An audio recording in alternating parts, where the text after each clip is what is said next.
하나님 아버지 그 평안과 은혜가 여러분 가정과 직장에 넘치기를 축원합니다. 10장 1절부터 31절은 세상 나라의 가치관과 제자들이 따라야 될 가치관을 비교하여 우리에게 말씀해 놓았죠. 4개의 단락으로 끊어서 보았는데 마지막 단락은 28절부터 31절이었습니다. 그것을 제목을 붙이자면 이렇게 말할 수 있을 것 같습니다. 예수님을 위해 세상을 버린 자가 받는 보상. 예수님을 위해 세상을 버린 자가 받는 보상. 그렇게 말씀드릴 수 있겠습니다. 자, 28절에 보면 이렇게 되어 있습니다. 베드로가 여짜와 이르되 보소서 우리가 모든 것을 버리고 주를 따랐나이다. 베드로가 이렇게 말한 이유가 있습니다. 첫 번째는 앞단락에 부자 청년이 나오잖아요. 그 부자 청년과 비교하여 본인이 얼마나 좋은 사람인지를, 신앙이 깊은 사람인지를 어필하기 위하여 예수님께 이렇게 말했을 가능성이 있습니다. 그리고 두 번째로는 본인의 헌신과 충성에 대한 자랑스러움으로 그렇게 얘기했을 수도 있습니다. 더군다나 베드로는 가장 먼저 부름받은 사람이니까요. 그리고 세 번째 이유는 미래에 대한 보상이 무엇인지 진짜 궁금했을 수 있습니다. 본인은 이제까지 예수님을 충성스럽게 따랐는데 나에게 어떤 보상을 주시려는지 그거에 대한 기대가 있었던 것이죠. 그래서 28절처럼 얘기를 했을 것입니다. 여기서 버린다라는 단어가 어떤 의미를 가지고 있느냐면 이 베드로와 이 제자들이 모든 것을 문자적으로 다 버린 것은 아닙니다. 집도 여전히 있었고 그리고 배도 가지고 있었고 가족들과도 여전히 관계를 가지며 살고 있었죠. 그러므로 여기서 버린다라는 표현은 상징적으로 영적으로 해석을 해야 되는 것입니다. 그러므로 여기서 이것을 어떻게 해석할 수 있냐면 버린다라는 것의 진정한 의미는 우선권을 예수님께 옮겨놓고 산다. 우리 모든 소유의 소유권을 예수님께 옮겨놓고 살고 우선순위를 예수님께로 맞추어 산다. 그렇게 말씀드릴 수 있을 것입니다. 자, 28절 베드로의 말에 대하여 예수님은 29절, 30절에 이렇게 말씀합니다. 자, 29절, 30절 같이 읽겠습니다. 예수께서 이르시되 내가 진실로 너희에게 이르노니 나와 복음을 위하여 집이나 형제나 자매나 어머니나 아버지나 자식이나 전토를 벌인 자는 현세에 있어 집과 형제와 자매와 어머니와 자식과 전토를 100배나 받되 박해를 겸하여 받고 내세에 영생을 받지 못할 자가 없느니라. 아멘. 자, 예수님을 위해서 모든 것을 버린 자들이 받는 첫 번째 보상은 뭔가요? 현세의 복이죠.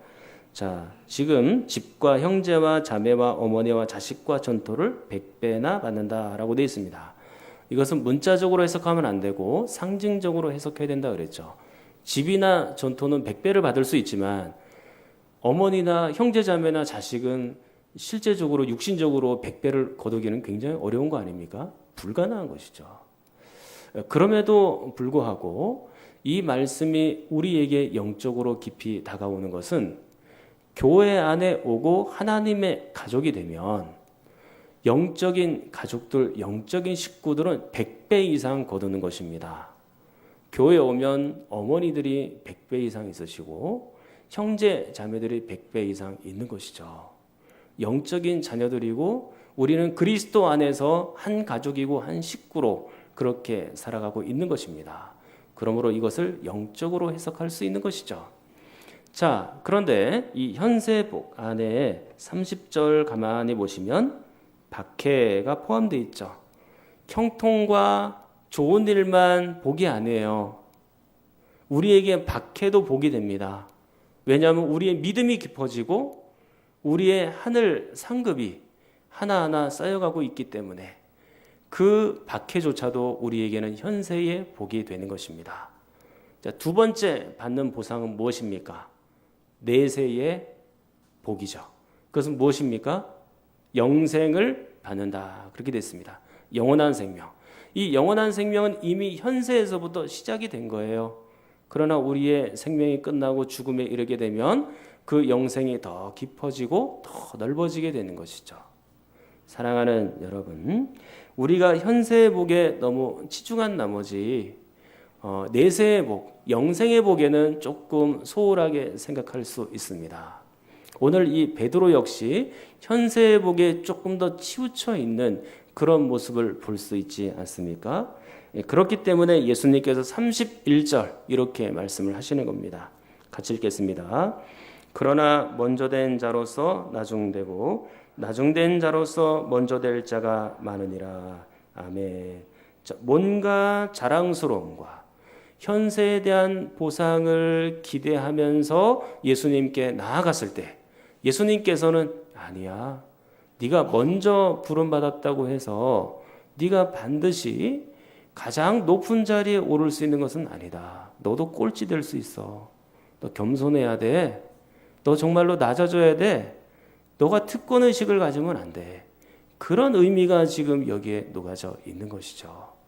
우리 교회 역시 하나님으로부터 부름받았다고 해서 특권의식을 가지고 더 깊은 명예, 더 큰 칭찬, 또 더 큰 인정, 이런 현세의 복에 집중하는 것이 아니라 정말로 영생의 복에 집중하며 살아갈 수 있기를 축원합니다. 그런데 이 31절은 28절부터 31절에 있는 네 번째 단락만의 결론은 아니라고 생각합니다. 10장 1절부터 31절 전체의 결론입니다. 사실은. 자, 단락을 우리가 그때 어떻게 나눴었죠? 1절부터 12절까지 첫 번째 단락인데요. 자, 그것의 제목은 결혼과 이혼으로 잡았죠. 그리고 두 번째 단락은 13절부터 16절입니다. 자, 이 단락은 우리가 어떤 제목으로 잡았나요? 어린아이와 하나님 나라 그랬죠. 세 번째 단락은 17절부터 27절입니다. 이 단락의 제목은 어떻게 잡을 수 있었습니까? 부자와 하나님 나라이죠. 그리고 28절부터 31절의 네 번째 단락은 예수님을 위해 세상을 버린 자가 받는 보상입니다. 그런데 여러분들이 이 본문과 단락을 가만히 보시면 먼저 우선시되는 먼저 되는 그런 것이 있습니다. 잘 보시면 1절부터 12절 첫 번째 단락은 여자보다는 남자 우선이죠. 먼저입니다. 자, 그리고 13절부터 16절에 어린아이보다는 어른들 먼저죠. 자, 그리고 세 번째 단락을 보면 가난한 사람보다는 재물이 많은 사람, 부자가 먼저이고 우선인 것처럼 보이죠. 그리고 마지막 단락 우리 28절부터 나중된 자보다 먼저 된 자가 우선시되고 있죠. 지금까지 제가 말씀드린 건 전부 다 세상적인 가치관, 세상적인 기준으로 말씀을 드린 거예요. 그러니까 약한 사람들보다는 강한 사람들 위주로 지금 계속 돌아가고 있잖아요. 근데 예수님께서 이 모든 것들을 종합하여 그게 아니다. 하나님 나라 가치관은 이것이다 라고 딱 한 절에 요약한 것이 31절이에요. 뭐라고 되어 있습니까? 그러나 먼저 된 자로서 나중되고 나중된 자로서 먼저 될 자가 많으니라. 그러니까 세상에서 우선적으로 생각하는 가치관들을 예수님께서 다 파하시고 31절 한 절에 하나님 나라 가치관을 요약하여 종합하여 우리들에게 교정하여 지금 알려주고 계신다라는 점이죠. 사랑하는 성도 여러분, 고대 세계에서는 남자 중심, 어른 중심, 그리고 부자 중심으로 돌아갔습니다. 이분들은 다 강한 사람들이죠. 그런데 수천 년 동안 이것이 이어져 내려왔고 오늘날에는 어떤가요? 오늘날에도 동일합니다. 강자 중심으로 돌아가죠. 약한 자들은 도태되고 강한 사람들만 살아남는 그런 사회입니다. 여전히 그렇습니다. 그러나 하나님을 믿는 사람, 예수 그리스도를 따르는 제자들은 그런 가치관에 사로잡혀 있어서는 안 되는 것이죠. 우리는 약자를 배려하며 살아야 됩니다. 나중에 여러분들이 부자가 되시면 가난한 사람들을 좀 도우면서 살아가십시오. 여러분들이 혹시 법을 고칠 수 있는 고난에 있다라고 하면 맨날 강한 사람들을 위한 법만 만들지 말고 약한 사람들을 배려하는 법을 좀 만드셨으면 좋겠습니다. 그리고 여러분들이 나중에 권력을 쥐게 되면 그 권력을 가지고 자기의 사리사욕만 채우지 말고 나라의 질서를 좀 바로 세우고 그리고 연약한 사람들을 배려하는 그런 권력 있는 사람들이 되었으면 좋겠습니다. 자기의 권력을 휘두르고 자랑하고 그런 사람들이 아니라 약자들을 배려하는 그런 사회를 여러분들이 좀 만들어 갔으면 좋겠다라는 것이죠. 이렇게 예수님께서는 세상의 가치관을 모두 뒤집어 엎는 말씀, 혁명적인 말씀, 그리고 충격적인 말씀을 하고 있는 거예요. 먼저 된 자가 나중되고 나중된 자가 먼저 되는 그런 놀라운 그런 말씀을 하고 있는 것이죠. 자, 이것은 진리입니다. 지금은 강한 것처럼 보이나 강자들도 나중에는 언젠가는 초라해질 때가 올 수 있는 겁니다. 우리는 이미 매스컴을 통해서 많이 보지 않았습니까? 권력의 중심부에 있는 사람들이 어떻게 낮아지고 어떻게 초라해지고 어떻게 몰락하고 있는지 그것들을 우리가 이미 다 본 바입니다. 그러므로 예수님의 제자들인 우리가 따르고 섬겨야 될 가치관과 사상은 세상의 사상이 아니고 하나님 나라의 가치관 그리고 성경적인 가치관을 따라야 하는 것입니다. 비록 세상의 이치와 조금 맞지 않아 보이고 내 생각과 내 이성에 비춰보았을 때 성경이 나와 다른 부분이 있다 할지라도 우리는 우리의 생각을 성경 앞에 복종시키며 무릎 꿇고 그 하나님의 말씀대로 살아내는 그런 사람들이 돼야 하는 것이죠. 예를 들어서 진화론과 창조론이 있습니다. 진화론은 세상에서 주장하는 바이죠. 우연하게 생명체가 생기고 우연하게 오랜 시간을 지나 사람이 되었다라고 하는 점점 진화되었다고 하는 그 진화론이 있죠. 그건 세상적인 가치관입니다. 그러나 성경적인 가치관, 하나님 나라의 가치관은 무엇입니까? 창조론이죠. 하나님께서 온 땅을 창조하시고 만들었다라는 것입니다. 자, 이렇게 세상의 가치관과 하나님 나라 가치관이 서로 부딪힐 때 우리는 무엇을 따라야 되는 것입니까? 하나님 나라 가치관에 복종하고 순종하는 그런 사람들이 되어야 된다라는 것입니다. 자, 이렇게 하나님 나라 가치관 교육이 끝나고 나서 예수님은 제자들에게 곧바로 십자가 죽음의 교육을 시작하셨습니다. 자, 33절, 34절 같이 한번 읽겠습니다. 보라, 우리가 예루살렘에 올라가노니 인자가 대제사장들과 서기관들에게 넘겨지매 그들이 죽이기로 결의하고 이방인들에게 넘겨주겠고 그들은 능욕하며 침뱉으며 채찍질하고 죽일 것이나 그는 3일 만에 살아나리라 하시니라. 아멘. 지금까지 마가복음에 기록된 것만 보면 십자가 죽음의 교육은 3번 있었습니다. 첫 번째 교육은 8장 31절에 등장하고요. 두 번째 교육은 9장 31절에 등장하고 세 번째 교육은 바로 오늘 본문입니다. 특히 9장 31절에 보면 거기에 뭐라고 되어 있습니까? 십자가 교육을 하시기 전에 가르치시며 십자가 교육이 끝난 다음에 말씀하셨다 그렇게 되어 있죠. 가르치다 말씀하셨다 이 단어는 미완료입니다. 아직 완료가 안 됐다는 말이에요. 그러면 이것이 어떤 의미입니까? 예수님께서 계속 반복하여 이 십자가 교육을 했다는 얘기입니다. 오늘 여기서 마가복음에서는 3번만 그것이 지금까지 기록되어 왔지만 실제로는 그거보다 훨씬 더 많은 횟수로 제자들에게 십자가 교육을 계속해서 시켰다라는 것을 알 수 있는 것이죠. 그러면 지금 이 시점에서 왜 십자가 교육을 굳이 하셨을까?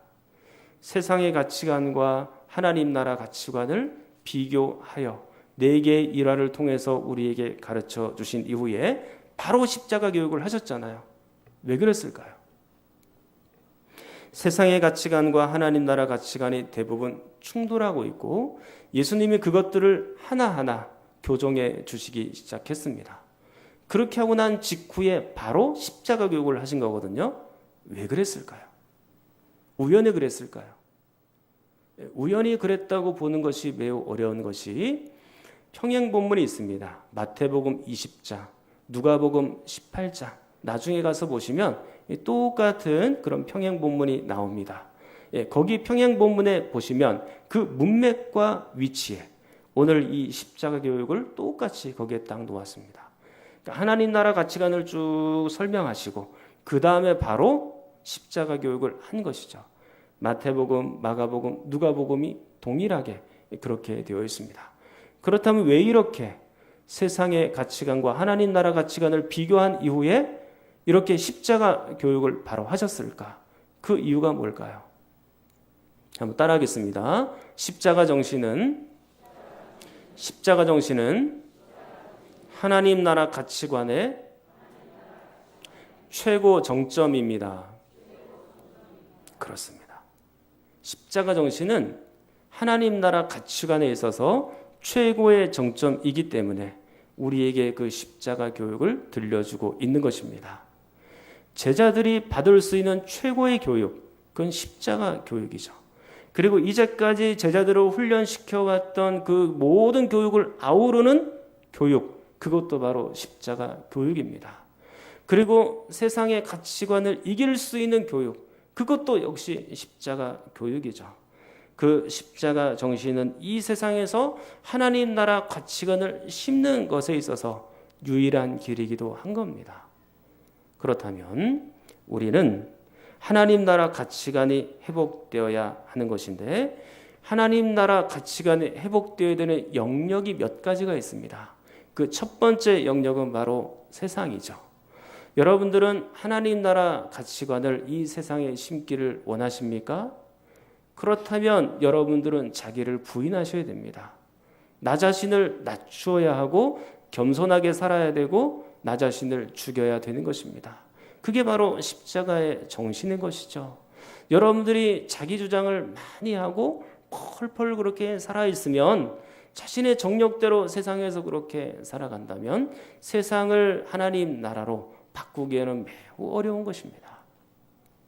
제가 아는 성도님이 한 분 계신데요. 그 성도님은 그냥 평범한 회사원입니다. 아침 9시까지 출근하는 분인데 이번 7시 반에 출근해요. 아침에 이제 새벽 기도를 마치고 7시 반에 출근을 해가지고 그때 이제 성경을 읽는 겁니다. 아침에 일찍 오니까 사람이 없죠. 성경을 한번 쭉 읽고 그 다음에 기도를 하고 한 3, 40분 그렇게 합니다. 8시 좀 넘으면 그 다음부터는 뭘 하냐면 청소를 해요. 자기 부서에 책상도 다 짰고 이 창문을 열어놓고 바닥도 다 마대 같은 걸로 밀고 그렇게 다 정리를 해줍니다. 물론 청소하는 분이 있는데도 본인 부서는 본인이 그렇게 가꾸는 거예요. 그렇게 하고 이제 사람들이 한두 명 오기 시작하면 이제는 이제 자리에 앉아서 오늘 할 업무를 쭉 꺼내보고 준비를 하는 것이죠. 근데 주일이나 이런 때 한 번씩 당직이나 근무 같은 것이 오잖아요. 그러면 여러분들은 어떻게 하세요? 바로 회사로 고민할 것 없이 쫓아가십니까? 그렇지는 않으시죠? 고민은 되죠? 대답이 없으세요. 고민은 되십니까? 당연히 고민이 돼야죠. 근데 이분은 그 주일에 당직이나 그런 것들이 걸리니까 어떻게 하냐면 좀 있으면 추석이잖아요. 이런 연휴 때 본인이 당직을 쓰는 거예요. 그리고 이런 어떤 그 계속해서 연달아 이 추석이 아니더라도 다른 연휴가 생기면 본인이 가장 어려운 곳에 들어가서 일을 하고 당직을 서고 해주는 겁니다. 그러니까 주일에는 이 사람은 교회 간다는 의식 속에서 다른 사람들이 막 배려를 해주는 거예요. 주일에 교회 가야지. 얼마나 고마워요. 이분이 이제 회식을 하는데요. 회식 자리면 보통 회사에서는 대부분 술자리 아닙니까? 근데 이분은 회식 자리에 안 빠집니다. 술 먹으려고 안 빠지는 게 아니고요. 이분은 술을 안 마십니다. 못 마시는 게 아니고 안 마십니다. 그리스도인이니까. 거기 앉아가지고 다 시중을 들어줍니다. 술자리 시중 들어주고 안주 이렇게 막 뒤집어주고 그런 걸 해요. 그리고 서로 막 얘기를 하고. 그리고 사람들이 막 취하면 그때는 어떻게 하냐면 이제 집에 데려다 줘야 되잖아요. 이분이 대리운전을 해주는 거예요. 그리고 자기 차로 또 어떤 사람들은 또 집에까지 데려다 주기도 하고. 그렇게 살아가니까 이 사람을 안 좋아할 수가 없어요. 항상 옆에 같이 있고 싶어하고 그리스도인임에도 불구하고 저 사람은 교회 다니는데 왜 저러나? 그렇게 말하는 사람이 한 명도 없어요. 이 사람은 항상 칭찬입니다. 많은 주변에서. 그렇게 십자가의 정신으로 희생하여 살아가니까 직장에서도 인정받고 신앙생활도 제대로 할 수 있도록 길이 열리는 거죠. 그렇게 해야 하나님 나라 가치관이 사실은 세상에도 펼쳐지는 것입니다. 그리고 하나님 나라 가치관이 있어야 될 영역은 바로 한국 교회입니다. 이 내부에서부터 십자가의 정신이 회복되어야 된다라는 얘기입니다. 여러분 10장에 들어오면서 예수님이 4차례에 걸쳐서 하나님 나라 가치관, 제자들이 따라야 될 가치관을 계속해서 지금 가르쳐 주셨잖아요. 그리고 나서 바로 십자가 교육을 했어요. 이 정도 교육을 했으면 제자들은 변해 있어야 마땅하잖아요. 근데 전혀 변하지를 않아요. 어떻게 하고 있는지를 보겠습니다. 35절, 37절. 세베대의 아들 야고보와 요한이 주께 나와 여짜오되 선생님이여 무엇이든지 우리가 구하는 바를 우리에게 하여 주시기를 원하옵나이다. 이르시되 너희에게 무엇을 하여 주기를 원하느냐? 여짜오되 주의 영광 중에서 우리를 하나는 주의 우편에 하나는 좌편에 앉게 하여 주옵소서. 자, 십자가 교육이 끝난 직후 제자들은 예수님께 이렇게 물어봤어야 되는 거예요. 예수님, 어떻게 하면 우리가 십자가를 잘 질 수 있을까요? 어떻게 하면 하나님 나라 가치관이 이 땅에 잘 심겨질 수 있을까요? 내가 죽으면 되는 것입니까? 나를 부인하면 되는 것입니까? 그렇게 물어봤어야 정상적인 제자의 모습이죠. 그런데도 불구하고 지금 제자들은 여전히 높은 자리에 앉혀달라고 이야기를 하고 여전히 반복해서 십자가 교육을 했고 하나님 나라 가치관 교육을 했음에도 불구하고 그들은 세상 나라의 가치관에 더 깊이 침잠되어 있는 그들의 모습을 보게 되는 것이죠. 안타까워요. 그러므로 내부에서부터 한국 교회 안에서부터 이런 십자가 정신이 구현이 되고 그리고 하나님 나라 가치관이 먼저 회복이 되어야 된다라는 것입니다. 근래에 보면 이 교회 이름이 인터넷 포털 사이트에 자주 올라왔잖아요. 심지어는 이 좋은 일로 올라오면 괜찮은데 다 이 부정적인 얘기로 올라오니까 너무 마음이 아픈 거예요. 그래서 이 이단들도 이 정통교회로 막 둔갑이 돼가지고 막 언론에 올라오니까 참 그건 더 힘든 일입니다. 은혜롭교회 신옥주 씨라고 아시죠? 여러분들이 처음 들어보셨나요? 네, 그런 분들이 있습니다. 은혜롭교회 신옥주 씨, 그리고 성락교회 김기동 씨. 사실 이런 분들 다 이단이거든요. 근데 계속 인터넷에 올라와요. 근데 그분들을 언론에서는 뭐라고 부릅니까? 목사라고 불러요. 그분들 목사 아닙니다. 이단에 있는 사람들 보고 왜 스님이라 안 부르고 목사라 부르는지 난 그거 모르겠어요. 다 이단들이에요. 이단들이에요. 근데 도매금으로 완전히 다 싸잡아서 욕을 하고 있으니까 그게 얼마나 우리에게는 힘든 일인가요? 그런데 최근에 또 정통교회 한 교회가 또 포털 사이트에 올라왔어요. 강동구에 있는 M교회라고 새벽 기도로 굉장히 유명한 교회인데 수만 명의 사람들이 모이는 교회입니다. 굉장히 크죠. 제가 뭐 입장을 밝힐 거는 아니고요. 어쨌든 안타깝다 그 얘기입니다. 좋지 않은 일로 그렇게 올라왔으니까요. 한국 교회 안에 수많은 갈등들이 있습니다. 그래서 교회 안에 그 갈등을 인하여 교회가 갈라지기도 하고 또 서로가 또 다투기도 하고 또 그 과정에서 수많은 성도들이 상처를 받고 이제 막 예수 믿기 시작하는 사람들이 교회에 왔는데 야, 교회가 이런 곳인가? 이런 생각이 들어서 교회를 떠나고 다시는 하나님 품으로 돌아오지 않는 그런 일들이 일어나요. 그 영혼들은 누가 책임질 거예요, 그러면? 너무나도 가슴 아픈 일이죠. 그런데 이런 다툼과 갈등의 원인과 이유가 여러 가지가 있겠지만 본질은 하나입니다. 십자가 정신의 훼손이에요. 종탄만 딱 걸어놨지 십자가 정신으로 살지 않는 거예요. 십자가만 교회에다 걸어놨지 십자가 정신으로 안 사는데요. 자기를 부인하지도 않고 또 겸손하게 살지도 않고, 그러니까 자꾸 그런 일들이 일어나게 되는 겁니다. 안타까운 일이죠. 이 하나님 나라의 가치관과 십자가의 정신, 우리 교회에도 계속해서 이어나가야 되는 정신입니다. 여러분들이 자기 자신을 여전히 부인해야 되고 겸손해야 되고 낮아져야 되고 다른 사람들을 섬기는 그런 사람들로 여러분들이 서 있어야 되는 것이죠. 우리는 이것들을 교회 안에서 충분히 훈련받고 우리 교회에서 충분히 교육받아서 세상으로 보내져야 되는 것입니다. 여러분들이 우리 교회 안에서 제대로 훈련되지 않으면 세상으로 나가서 팍팍 다 쓰러져요. 세상이 얼마나 무서운 곳인데요.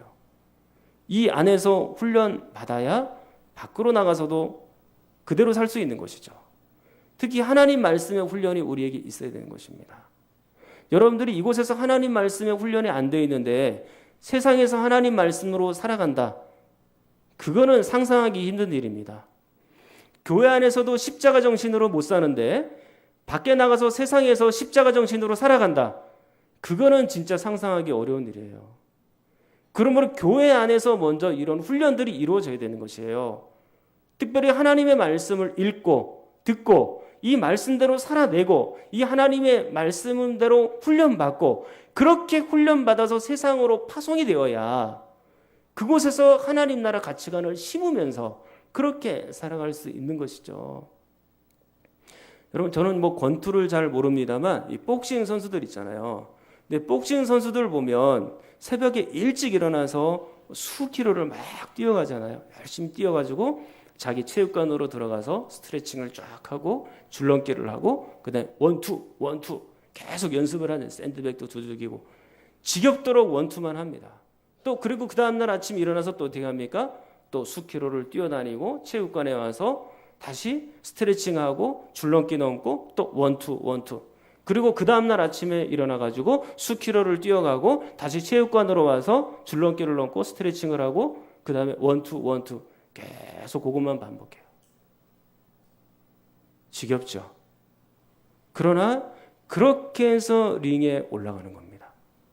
그렇게 수년 동안 반복을 해서 링에 올라갔잖아요. 그럼 링에서 쏟아지는 그 펀치가, 상대방의 펀치는 원투밖에 안 오나요? 원투가 아니죠. 훅이 오고 어퍼컷이 오고 위에서 내려치고 돌발상들이 너무 많은 거예요. 그럼에도 불구하고 기본기가 잘 닦여져 있고 훈련을 제대로 받은 사람들은 그 돌발상에 와도 그것을 이겨낼 수 있는, 그것을 승리할 수 있는 그런 사람들로 되는 거죠. 마찬가지입니다. 교회 안에서 이런 말씀의 훈련을 잘 받고 또 십자가 정신의 훈련을 잘 여기서 실현시키면서 그렇게 살다가 세상으로 나가면 세상에서 돌발 상황들이 얼마나 많아요. 그 돌발 상황들이 여러분들에게 막 다가온다 할지라도 그 십자가 정신으로 다시 구현하여 승리하고 이길 수 있다. 그런 얘기입니다. 지금 이 제자들 역시 마찬가지예요. 지금 이 제자들은 실패하는 것처럼 보이잖아요. 계속해서.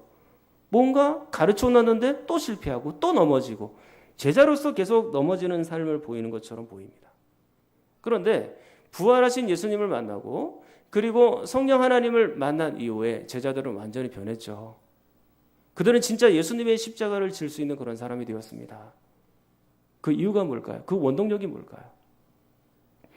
비록 예수님은 그들과 육신으로 함께 하시지 않고 하늘로 올라가셨으나 예수님과 함께 제자들이 있으면서 받았던 그 교육, 받았던 그 훈련, 그런 것들이 하나하나 축적이 되어서 그 제자들이 나중에 성령 하나님을 진짜 제대로 받았을 때 그 모든 훈련이 다 생각나 이기고 견디고 승리할 수 있게 되었던 것이죠. 반복된 교육, 반복된 훈련이 그들을 사실은 받고 놓은 것입니다.